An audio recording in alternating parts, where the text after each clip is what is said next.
Good evening, ladies and gentlemen. Welcome to the national headquarters of the Theosophical Society in America. We are coming to you through the internet because our national headquarters is closed due to the coronavirus pandemic.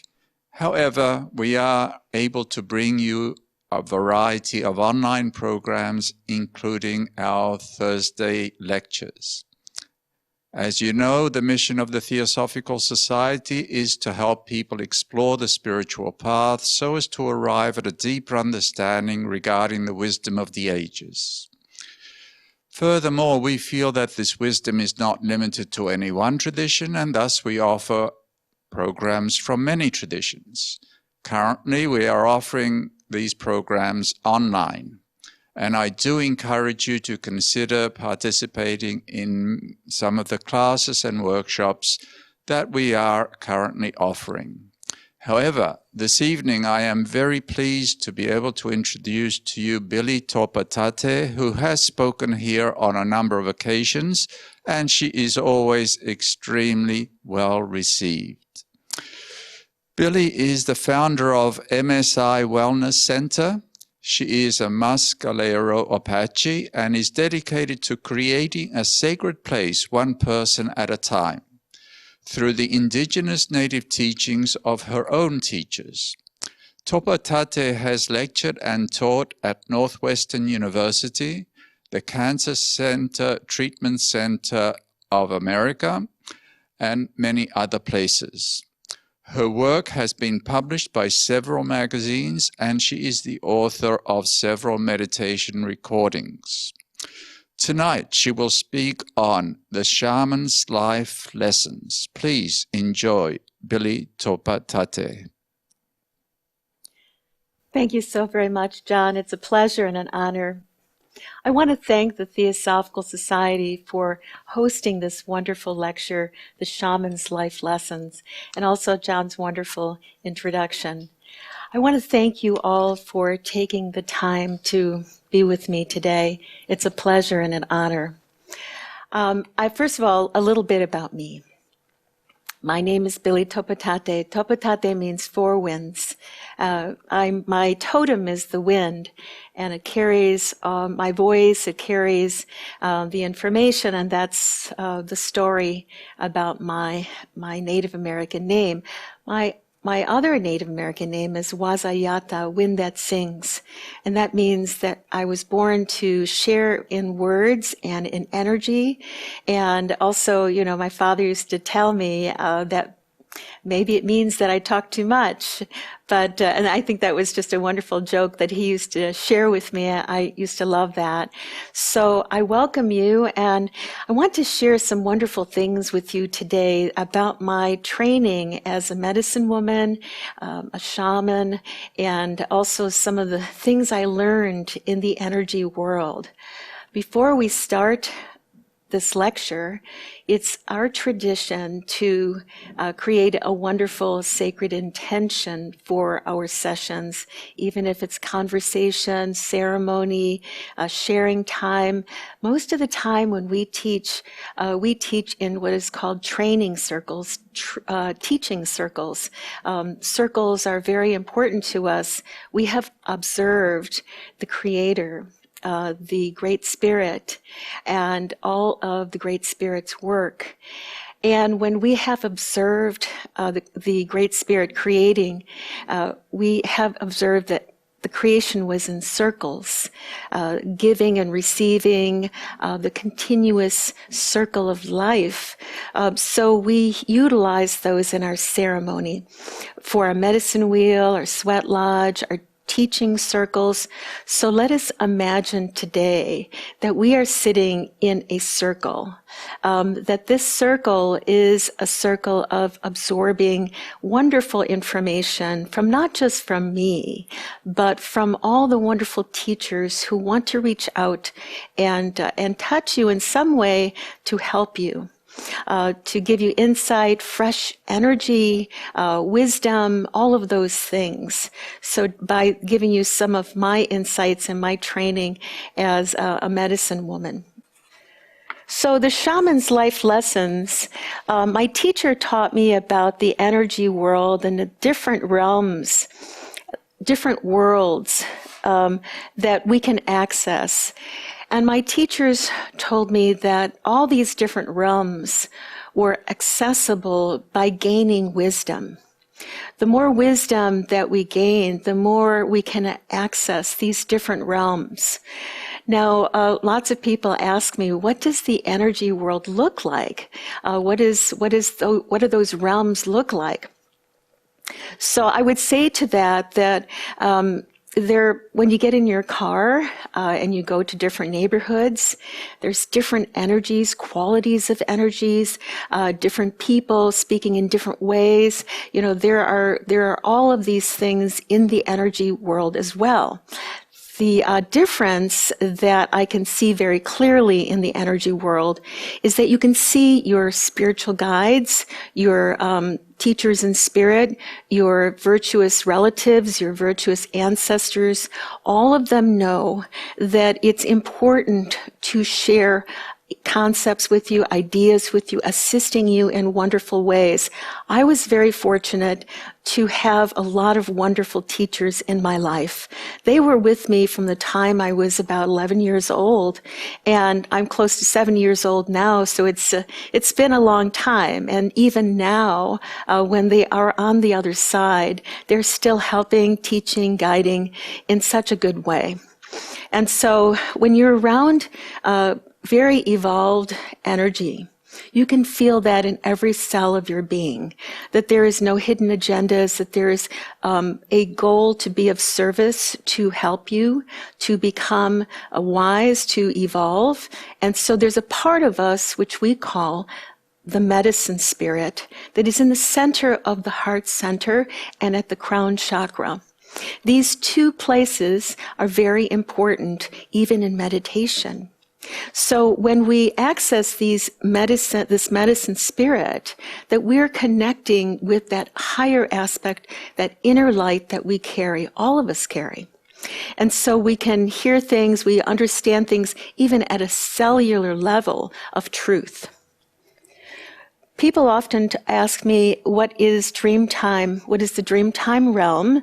And it is definitely, as my teachers would say, a place where we learn that we have gifts and powers that we are not using wisely, or we are unaware that we have these wonderful powers.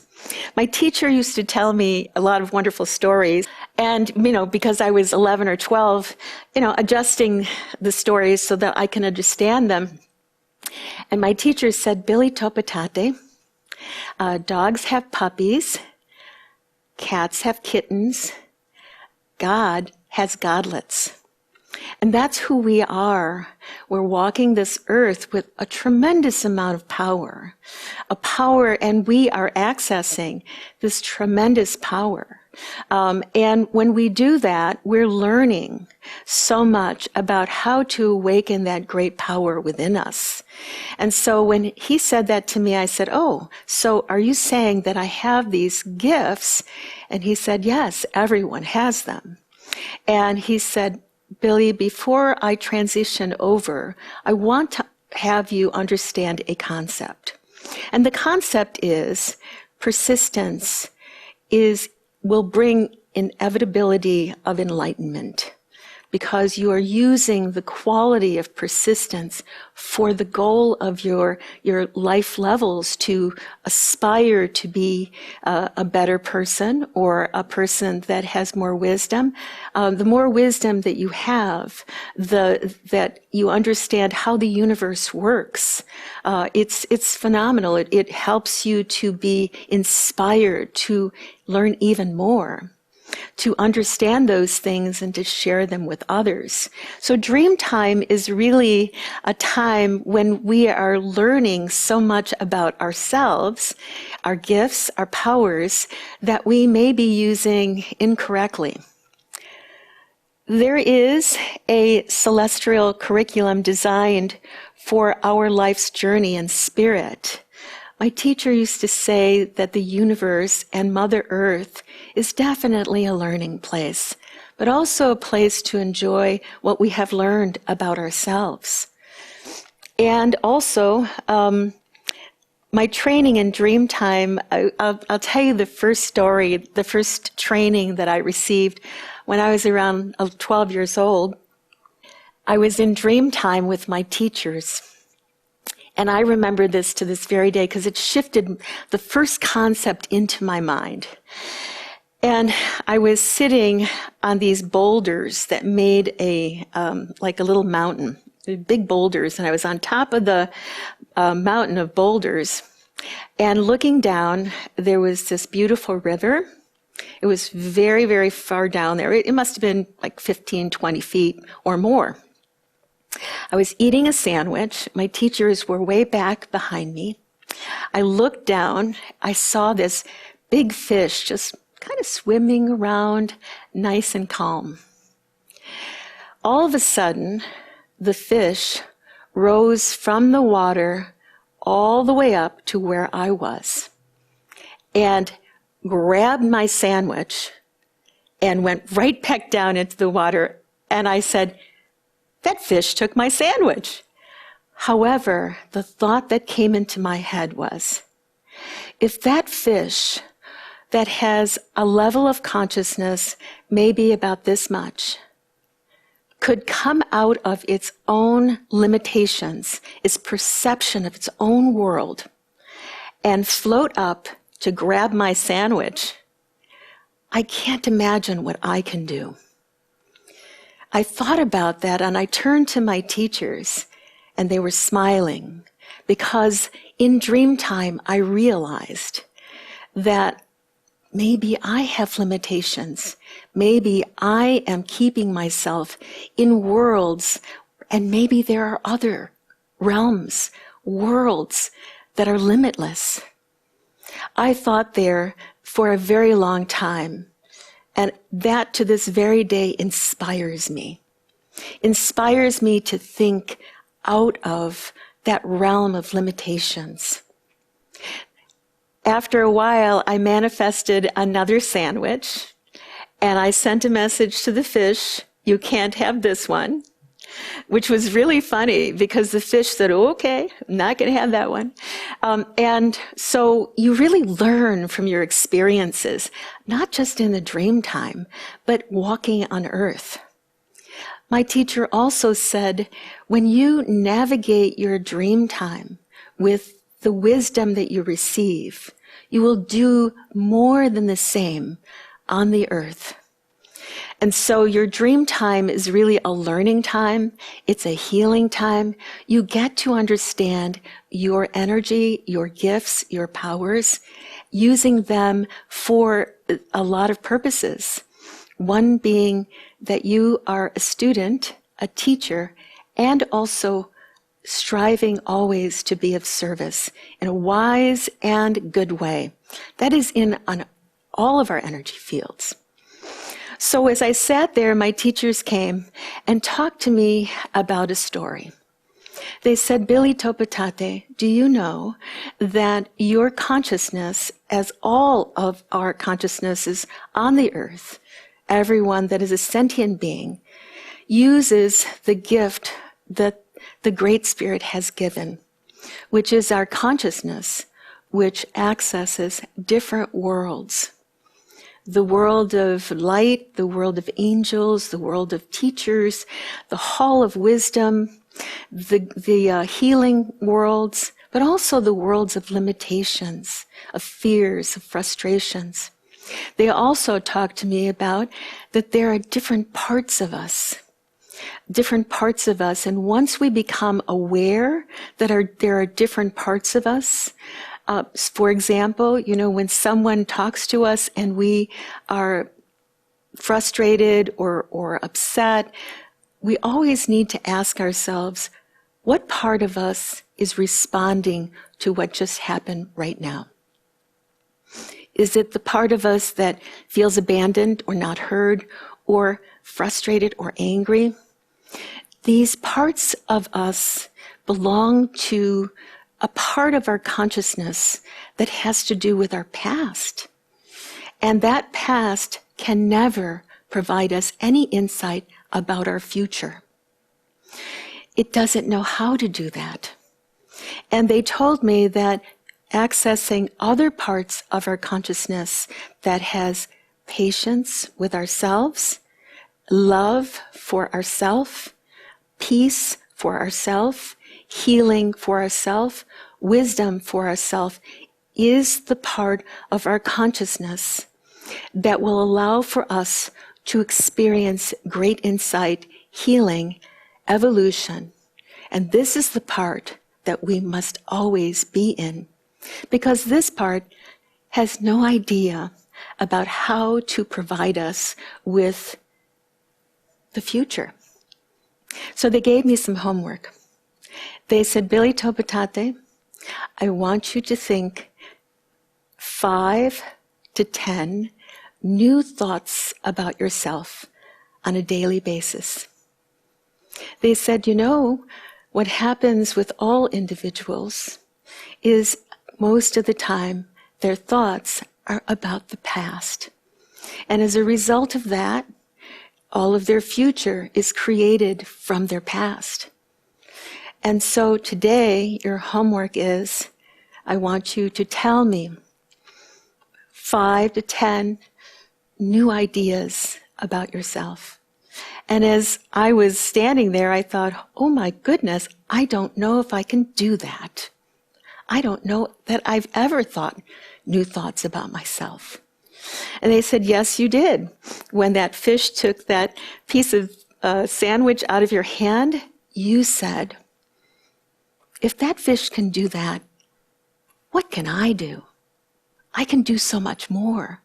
I can think about where I can be with my consciousness. I'm here with my teachers and my wonderful helpers, and they provide me with great insight. But also I can ask about what other realms are there? You know, what other realms can I access to help guide me to bring insight into the world? So there's a lot of stories as a result of walking the energy world and learning so much. Just the concept of knowing that maybe I have limitations that I can think about. And I'd like you to think about that too. One of your homeworks is what they have given me. I'd like you to think about having different thoughts about yourself that are very empowering with these parts of yourself. The part that has great compassion for you, the part that has patience, wisdom, insight, healing, and not to worry about what will be there. Just stay in those parts of who you are, because wisdom comes from those places. And so it's very important for us to think about how do we respond to any event, whether it be small or large. It doesn't matter. So we're going to go to the next. We learn by watching wisdom-filled teachers in the spirit world. However, there are so many wonderful teachers that can help you provide insight through books and different things that your medicine spirit, your higher self, your inner light guides you to. And as I said before, there is this beautiful journey on this wonderful Mother Earth for you. I'm going to talk about something called dispersing in the light. And when I was in the energy world with my teachers in dream time, I was walking with another teacher in the making. She was going to be doing another type of teaching, working with, people who have addictions and things that I was very, very proud to walk with her in the dream time. And we were walking, and I saw a beautiful light. And we were both very calm, and our teachers were behind us.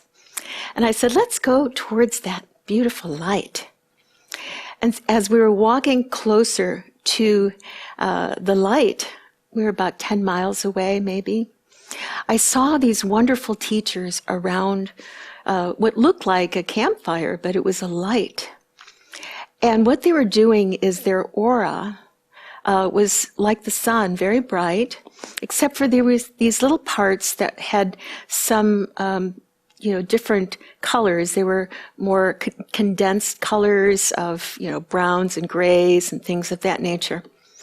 And as I observed them, what they were doing is they were taking that part of their aura and making a sacred intention of dispersing it in the light. So they were taking those parts of their energy field that was stagnant or congested by emotions or maybe traumas or a past life, and they were grabbing that energy and putting it into the light. And it came to my mind, I thought, they're dispersing congested energy in the light, dispersing in the light. As I watched them, I sat and I took notes. I watched how they were doing it, what they were thinking about, how they were releasing it. I heard them say, I have brought myself forward in imperfection many lifetimes. Today, I release that and bring myself in this life with this perfect aspect of who I am. And their aura was getting brighter. And I was taking notes, and so was she. And I looked at her and I thought, maybe we can take this beautiful technique and bring it down to the earth. And she said, I agree. She said, this is going to work really wonderful because I can help people who have addictions to disperse it in the light. I said, yes, and I know that I can teach this particular technique to the world in that way also. I turned to my teachers and they smiled and nodded. I went to the teachers that were around this beautiful light and asked, may I bring this back to the earth? And they said, absolutely. Creating a sacred space is good. And I said, I'll remember. So I took my notes and I went back into waking up for my work and started to write immediately all the things I saw. And I thought, this is wonderful, dispersing in the light, because you see there are different vibrational states. And our energy field, our physical body, carries all of our thoughts, our images from the past lives we've picked, but also the things that we've experienced in this lifetime. Gives us a perception of things which may be congested and doesn't allow for the energy to flow like a river, which is what the body needs, is to have the energy flow in such a good way.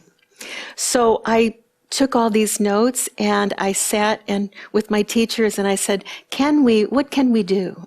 And so I did this beautiful circle and taught some of my students to disperse things in the light, things that they felt were blocks and obstacles to their life, and replaced it with an invoked aspect of higher vibration of insight and wisdom for those areas. And I encourage you to do the same.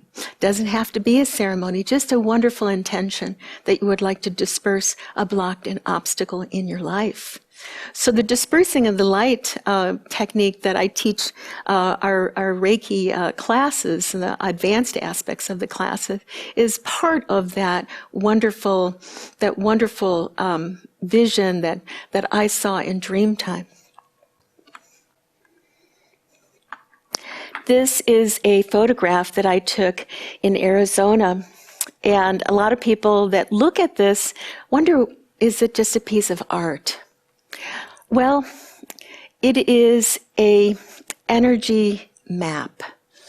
And you'll notice to the right of the map here, there is a wonderful being that is traveling up to the spirit world.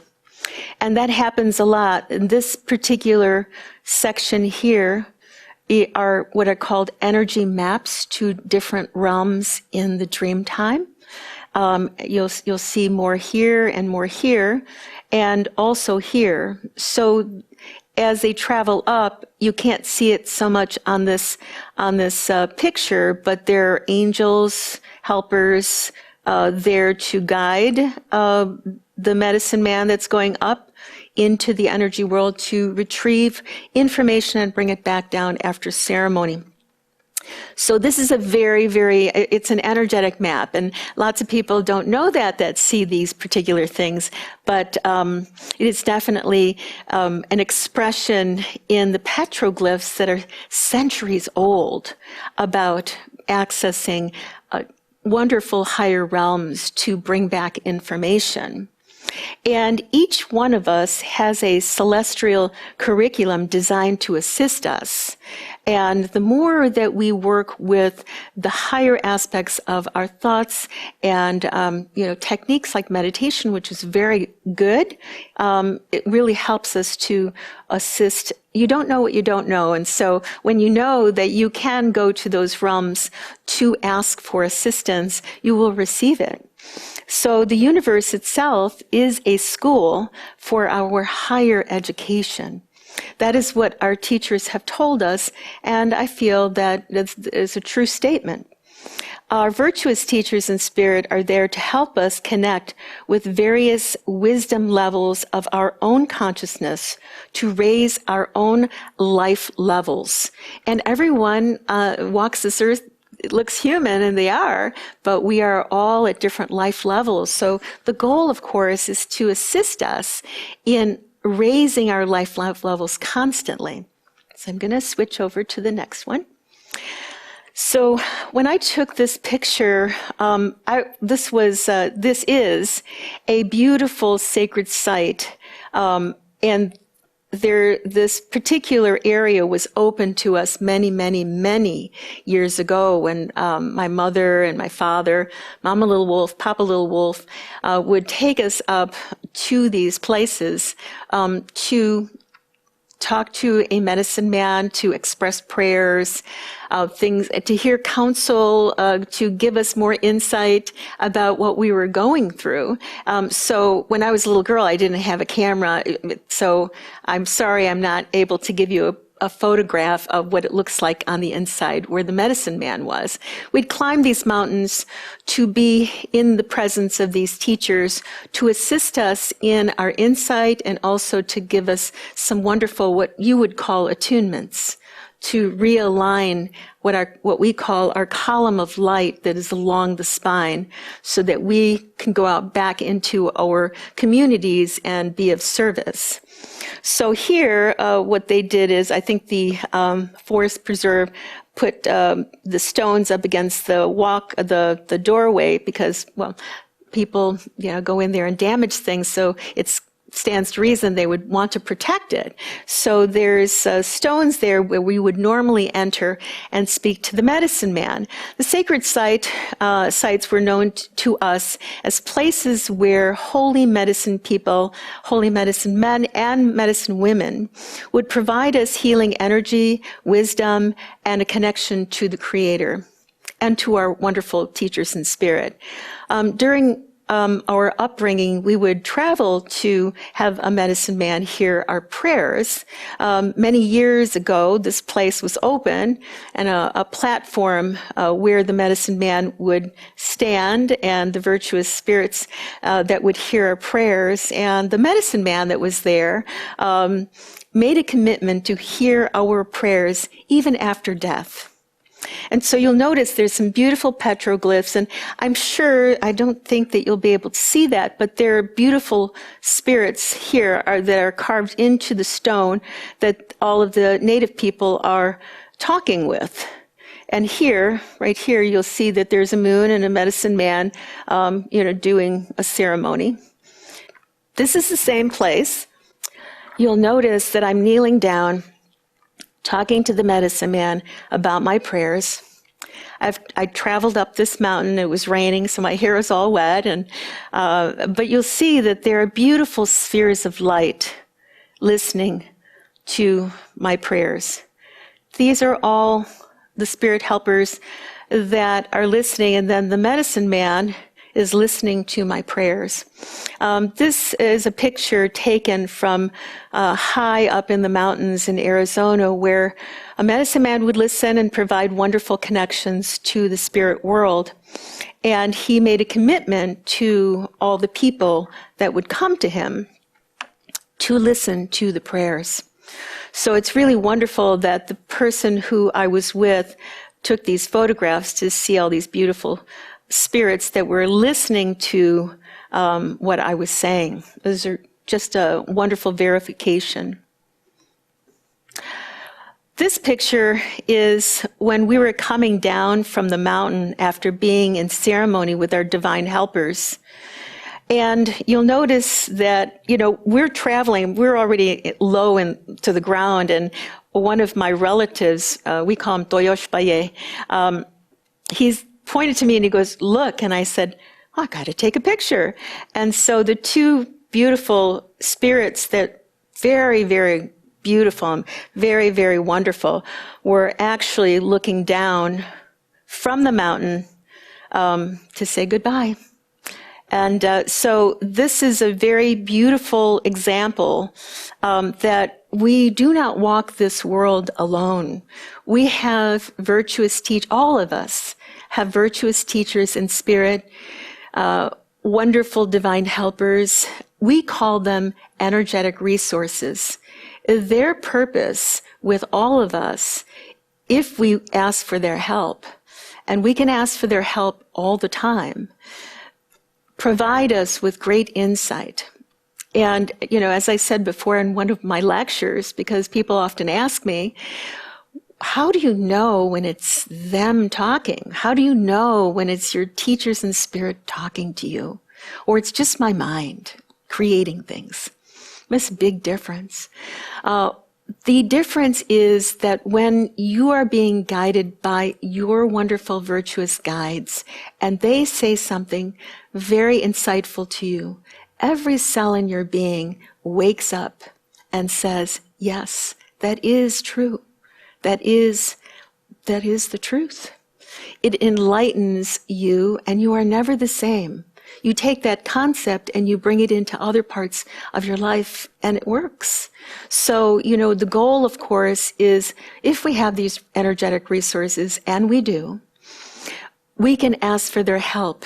It doesn't matter whether it's trying to, raise your financial prosperity or it's healing a spiritual crisis. They're there for all of those things because they want very much to help with the life levels of all people.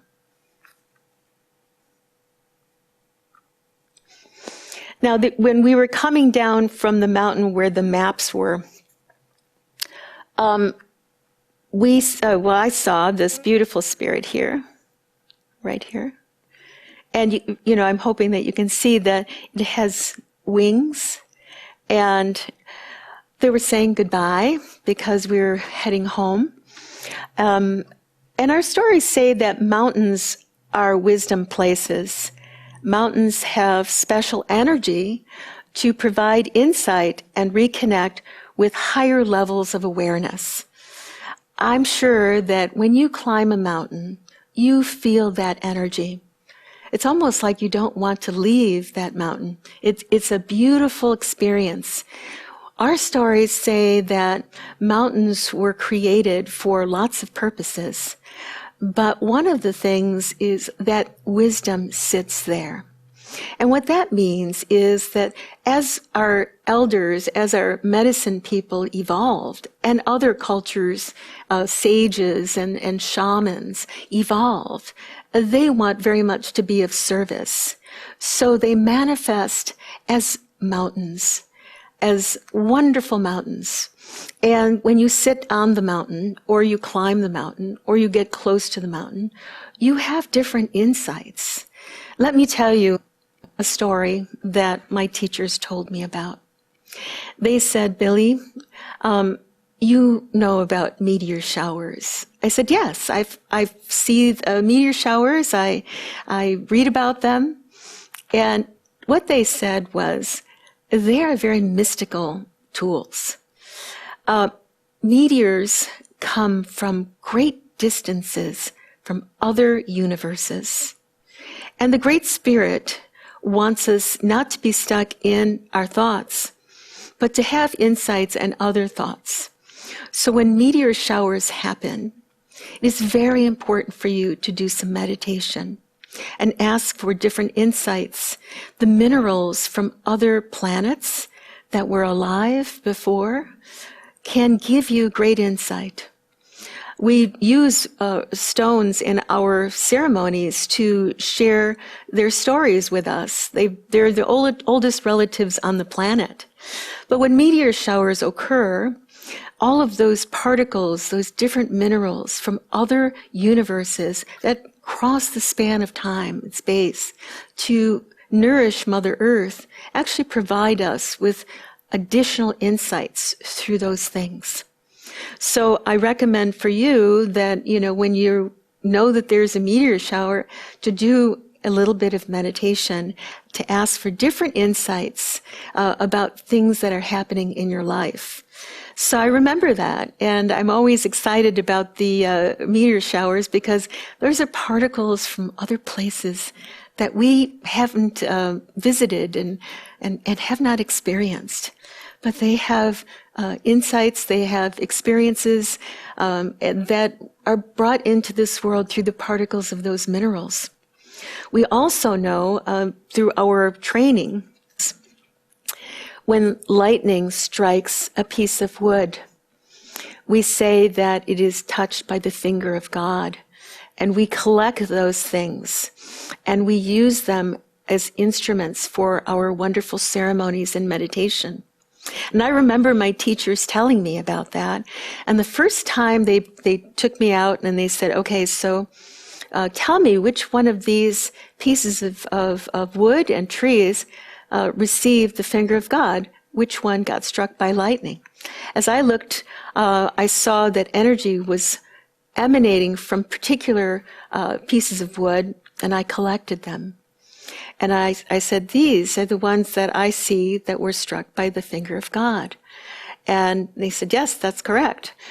So I would take them home and make things from them, things like talking sticks, meditation platforms, and all of that, because the energy was still there. And as I went home that day, and the lightning was still occurring, I saw this lightning strike a tree when I was getting ready to put my backpack on and head on home. And as I stepped out to look at the tree and the lightning struck it, a piece of the wood flew out from the belly of the tree, and I touched it. And when I held it in my hand, it was vibrating with that energy. And I thought, this is a gift, a wonderful gift, which I still have to this very day. And I think about it and I say, this is energized by the finger of God. So we use all of those particular pieces of wood for our drum beaters, and anything that we are going to be using as an energy tool. So you might want to think about doing that. The place of light. There is a place within the energy world where qualities reside that can be used for healing, wisdom, and intervention. These qualities can be brought into this world. I'm going to share this story about this sphere of light here. You'll notice that there are a number of spheres of light moving into this earth that I brought from our land in Arizona. Earth is very, very healing, and it has minerals in it that are very, very important. And I was working with a family member who was dealing with, cancer. And one of the things that my wonderful teachers provided for me was great insight about what to do to extract toxins from the body. So I brought the earth from the land, and I put it down on the bed. And then I asked for the Great Spirit to infuse it with healing properties that would extract toxins from the body. So as I did that, I got this beautiful voice that said, "You're welcome to take a picture." And I said, I'm going to take a picture. So I took a picture, and this is what came out. You see that these beautiful spheres of light are infusing the earth that I put down on the bed for her to lay down on, was present. So I asked her to sleep on this earth. I covered it with another sheet so she felt comfortable. And she said it was very cooling, very peaceful, very loving. And the next day when I uncovered the sheet, the earth was green and orange and all these colors that were extracted from her. I thought that was very, very fascinating. And she said, I feel so much better. I feel very light. So you see, there is qualities that come from the realms of healing with our expressed desires. Now, there are many, many books out there now about the mind, body, spirit, that they're all connected, and it's so true. And it's good to have a plant-based diet. It's good to have all of those things. But the component that is so very important is the aspect of our mind, and that thoughts are medicine. Our images are medicine. Our beliefs are medicine. And there's a technique that my teachers gave me for my family member. And every night, she would do this technique. One of the techniques was that she would say out loud a wonderful affirmation, really loud. And her affirmation was, my body is healing, my mind is healing, my spirit is present. And so she would say that really loud, like a mantra. Then the next step was to whisper it. My body is healing, my mind is healing, my spirit is present, whispering it. And then the third stage was to release both those things and go into thinking those things. My body is healing, my mind is healing, my spirit is present. So it went from saying it loud to saying it in a whisper, and then saying it just in the mind. She would fall asleep and go into a beautiful place of healing. So that medicine from the energy world was teaching her, yes, plant-based food and all of those wonderful things that is so important, but the mind is so important to be a medicine also.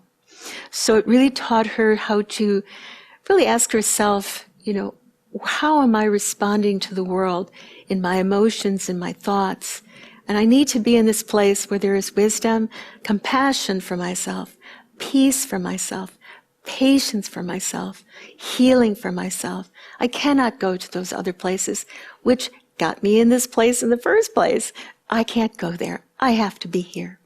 And my teacher said to me, Billie Topa Tate, when we experience this great healing power, this peace, and our wonderful connection, it's a little hard to keep them on the farm when they've seen Perry. And what that means is when we experience this wonderful place that we can be in our mind, no matter what happens, because one of the things that my teacher said was, we are connected to this great power. How can we be powerless? It doesn't happen. Only with our perceptions does that happen. We're connected to this great power always with our intention. And when that happens, that power is within us even more. So you see, this is very interesting, and I'm going to move this. This is a picture I took when we were doing our sweat lodge. And this is one of our staff members. She was going into the sweat lodge. You'll see beautiful spheres of light that go into the lodge to listen to our prayers. This ceremony was taught to us to help us connect with our divine helpers, teachers, and healing qualities. The spheres of light appearing in this picture are coming into the lodge with us to hear our questions, concerns, and sacred intentions. These ceremonies bring fresh energy into our thoughts. They share, I I spoke about the meteor showers, but in the ceremony, we do what are called prayer ties before we go into the ceremony. And what we do is we ask for particular questions that we might have about people that we love, that give us some insight, how can we help them? Give us some insight, how can we serve in this way? What do we do about this situation? And all of those things occur. And because I'm clairvoyant, I see them very clearly when they come into the lodge, and they're listening to what we have to say. And also, I want you to understand that ceremony can be this type of ceremony, or just having a quiet moment and just being connected to that wonderful power that has brought you into this world in the first place. And allowing for that wonderful power to hear what you have to say. I remember when I was a little girl, my first situation with a friend who at that very young age was experiencing cancer. And I asked my teachers, what can I do? And they said, well, come into that place of ceremony with me. So I did. I sat there and I said, how can I be of service to this wonderful child? And they provided me with great information, wonderful information. So it doesn't necessarily have to be a sweat lodge that this is our way. However, there are so many other different ways of approaching, your wonderful teachers, which we all have. When we were on the island of Kauai many, many, many years ago, I used to bring my students there because one of my teachers lived on the island and would help me, to have wonderful training for them. And I remember in the morning, we start with a sacred intention. Sacred intentions help us bring qualities of energy into the world. However, we also, what we're doing in the morning with our morning ceremony of sacred intention, we're actually adjusting our aura to help us guide us to our expressed desire of what we're expecting and what we're wanting to have in that day. You will notice, because we did this wonderful morning prayer to have our wonderful helpers to be around us, there are beautiful spheres of light around these beautiful flowers. This is, you can't see it, but Monique is there doing yoga. She is, with the other wonderful students that we brought. And we had our morning sacred intention, and then we were doing some yoga. And I was looking out and I said, oh my goodness, look at these beautiful spheres of light. I think I'm going to try my best to take a picture. And I did. And it was very, very wonderful. I asked my teachers, what are these? And they said they were building elements. They were energies that were supporting the flowers to be in their state of blooming. So the island of Kauai, before we started our morning yoga, began with a wonderful morning celebration or ceremony to ask for our divine helpers to be with us. And you'll notice those beautiful spheres. The shaman, the medicine woman or the medicine man, works with the natural world, helps us connect with our higher spirit of self, unlocks wonderful energies and wisdoms within us, brings fresh energy to our situations, new insights, fresh tools, and opportunities for enlightenment, which can be shared with others. An example of that, I remember one of my teachers was, he said, well, I'm going to be transitioning. And he smiled. He goes, I'm getting a promotion. I need to talk with you. And he said, Billie, the quality of persistence always prevails when you are using it to heal and gain knowledge. So he said, never give up. You have within you all that you need to have insight and resolution. And he said, where there is stress, there is focus. Where there is focus, there is great potential for resolution. And so I remember that, and one of there were lots of beautiful life lessons that I had with my teachers. but positive, realistic, wisdom-filled persistence will always prevail. And so this is a universal principle. There are many universal principles in the universe that runs not only Mother Earth, but all the planets and the universes throughout the Creator's creation.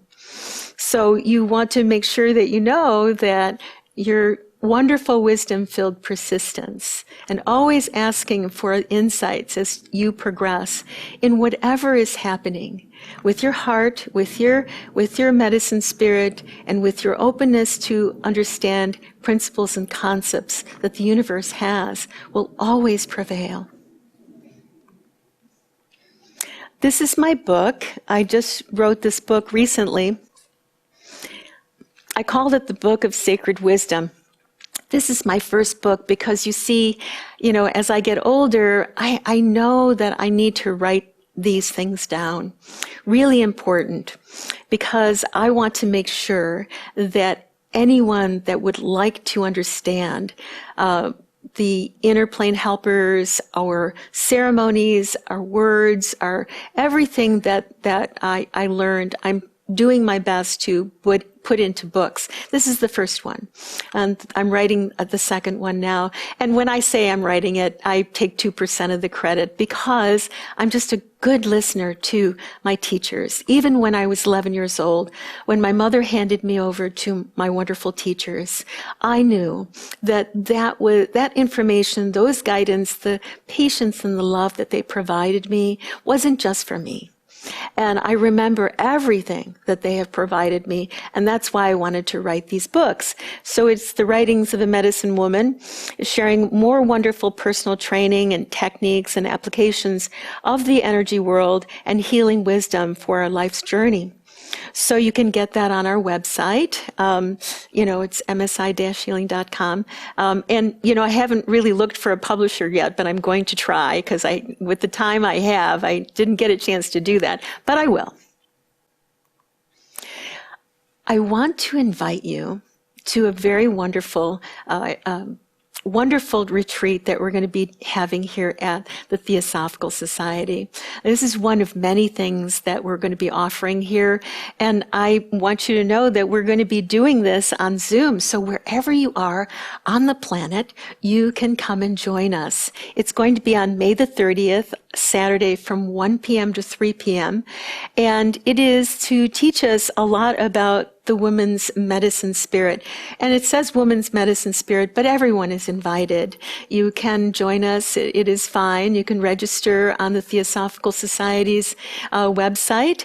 And it really talks about sacred time and also living at the higher aspect of your heart, which is called the medicine spirit for us, connecting with wonderful stories about the earth and also different knowledge about what we learn from our teachers. Also sacred balance and what we call sacred timing, which is on the earth. The Creator embedded into Mother Earth these beautiful energetic tools that we can utilize at any time. So we talk about that at the retreat because, we want to not just give you the short version, we want to give you all the aspects and the in-depth information about that.